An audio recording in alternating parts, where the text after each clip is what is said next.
Hello বন্ধুরা, hello, police station. আমার সামনে একটি সুন্দর বাস দেখতে পাচ্ছেন। ইস, মিথ্যে কথা। বাসের মধ্যে 5টি কালার রয়েছে। আমি বিশ্বাস করি না।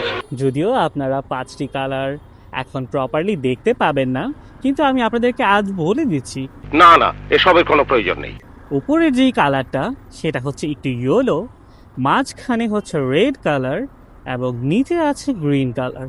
আর গ্রিন কালারের নিচে আছে অনেক সুন্দর করে আর্ট করা, যেখানে আমার লাইটের রিফ্লেকশন পড়ছে হোয়াইট কালার। আমি বুঝি না। এরপরে এই হোয়াইট কালারের ভেতরে যদি আপনারা একটু গভীরভাবে লক্ষ্য করেন তাহলে দেখতে পারবেন এটা জং কালার। কয় কি? ইয়াস বন্ধুরা, এই ইউনিক কালার আপনি শুধুমাত্র বাংলাদেশের গাড়িতেই দেখতে পাবেন। এটা বিশ্বের অন্য কোনো দেশের গাড়িতে দেখতে পাবেন না গাইস। গজব বেইজ্জতি হ্যায়।